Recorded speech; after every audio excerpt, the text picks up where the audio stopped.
país, en el resto del mundo también, la llegada para quedarse además de las plataformas, de los medios digitales y muchísimo más. Vamos a conversar esta mañana con nuestra invitada a propósito del Día Nacional del Periodista. Ella es Gilayali Valera, ¿lo dije bien? Gilayali. Gilayali, sí. Ok. Gracias por acompañarnos, colega periodista, además directora de la Escuela de Comunicación de la Universidad Central de Venezuela, coordinadora general del curso universitario de locución de la universidad. Profe, gracias por estar aquí. Gracias por la invitación. Además, para felicitarte también, aprovecho de felicitarte a ti y a todo el equipo de Primera Página, a los comunicadores sociales del canal, a los comunicadores sociales del país, los que están fuera del país y a los que se están formando en las escuelas de comunicación social. Vamos a iniciar revisando justamente la tarea que en este momento tienen los periodistas, los comunicadores sociales que ya están en ejercicio y los que se están preparando. ¿Cómo analizamos ambos escenarios, los que están en ejercicio y la preparación en las escuelas de comunicación de todo el país? Bueno, gracias por esa pregunta. Comenzamos por algo vital, porque realmente hoy en día la gente dice, ser comunicador social, ¿para qué estudiar comunicación social? Sí, ahora, bueno, está al alcance las redes sociales, para ello no hay que tener una carrera preparada en cuanto a cómo se redacta un artículo, cómo se maneja la información, cómo se redacta una noticia.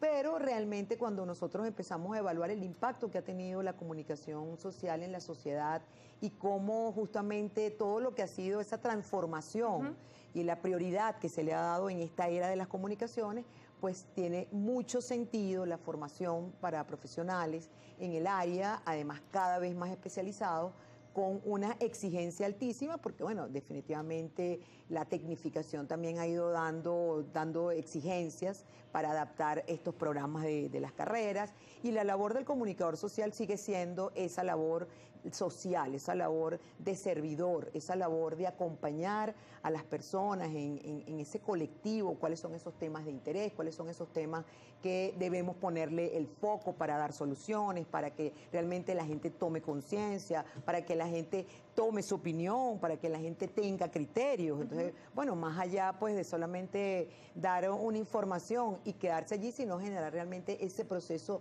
de comunicación, ese proceso de interacción, y que vemos pues que hay un antes y un después del Internet.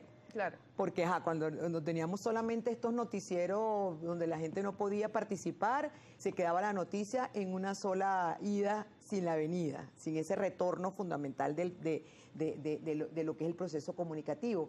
Y ahora pues, bueno, pasamos justamente a tener una audiencia que no solamente consume contenido, sino que de una manera positiva, activa, dinámica, participa, genera contenido, interactúa, opina. Y entonces, bueno, el comunicador social tiene más exigencia, porque además no solamente es que comunica, sino que tiene que escuchar. Claro. Tiene que escuchar, tiene que buscar siempre saber exactamente cuál es la necesidad informativa, cómo va realmente la gente interpretando esa realidad. Es importante ir orientando un poco en esto de la educomunicación también, claro, que tenemos que entrar, que ¿no? va ligada a la educación. Exacto. Entonces, cómo interpretar cuando la noticia puede ser falsa, cómo saber, por ejemplo, el manejo de las fuentes, y que cada quien pues, pueda identificar antes de mandar una información sin verificarse. Y esto realmente es un trabajo que el comunicador social, además de informar, tiene que hacer seguimiento, tiene que ser parte, tiene que estar activo también. Y que tiene que aprender además en una casa de estudios. Y tiene que aprender en una casa Porque mucha de estudios. gente, y voy a tomar su comentario, muchas personas creen que cualquiera puede ser periodista y cualquiera puede tomar un micrófono, una balita, o una cámara fotográfica o un teléfono celular y convertirse en periodista. Y la verdad que para eso hay que estudiar. No es solamente tener la posibilidad de hablar, de comunicar de manera fluida algún mensaje, sino también de formarse en una casa de estudios, en una aula, con profesores capacitados. Y eso es muy importante rescatar. ¿Cómo ve como profesora universitaria en este momento ese trabajo que están haciendo desde las aulas de clase? Porque allí justamente está la generación de relevo de nosotros, y me incluyo en esto también. Claro, fíjate que es bien importante en este momento cómo han surgido, por ejemplo, programas de estudio que están orientados a ciertas menciones, porque justamente van dando respuesta a esa demanda, ¿no?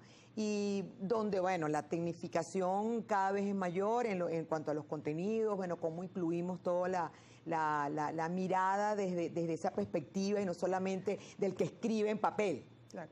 Entonces ahí pues se hace más exigente para las casas de estudio, porque la dotación tecnológica de verdad que se hace cuesta arriba, no podemos estar a nivel de la tecnología, pero sí tenemos un fundamento importante, que es cómo se conceptualizan, cómo se interpreta el mundo, cómo se analizan las fuentes, cómo podemos comparar entre una fuente y otra, cómo podemos validar o verificar esos contenidos, esa información, antes de hacer una emisión, de dar una opinión, de escribir una información, de generar un contenido, y de alguna manera pues el tema ético está presente. Claro. Entonces, eso también está muy ligado a la formación, o sea, cómo las casas de estudio, cómo las universidades, estamos realmente comprometidos, no solamente con la generación de contenido y de alguna manera responder a esta vorágine de los distintos medios, de las multiplataformas, sino que realmente tenemos que tomar conciencia de lo que es el pensamiento crítico, analítico y además el pensamiento ético. El principio fundamental de la ontología del comunicador social, o sea, cómo nos regimos, cómo realmente estamos siendo responsables ante ese público, ¿no? Ante esas audiencias. Y allí pues hacemos un trabajo, por lo menos en la Escuela de Comunicación Social, eso desde el primer semestre estamos con el tema argumentativo, o sea, cómo se argumenta una información, dónde se busca la información, cómo se manejan las fuentes, ese compromiso que además sabemos que a veces está muy orientado a pensar en las audiencias, pero es que tenemos que pensar en ellas. Tenemos que pensar en las audiencias, quiénes son, dónde están, qué necesitan, cuál es el lenguaje que utilizan, qué medios consumen. Ahora en la multiplataforma, claro, qué medios consumen, cuáles son sus hábitos de consumo. Y definitivamente también tenemos que escuchar, como te decía antes, escuchar. Y en este análisis que usted hace, voy a tomar justamente eso de los medios, de la llegada de nuevos medios de comunicación a nivel digital. Le dejo esta consulta al aire. ¿Todos los medios son necesarios en este momento? Porque bueno, dicen, no, ahora las redes sociales es mejor que la televisión, que la radio, que los medios impresos. ¿Eso es tan así?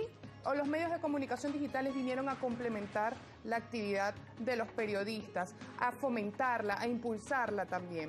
Eso me lo responde después de esta pausa de Primera Página. Estamos conversando con Ilayalith Valera. Ella es directora de la Escuela de Comunicación de la Universidad Central de Venezuela, la casa que vence las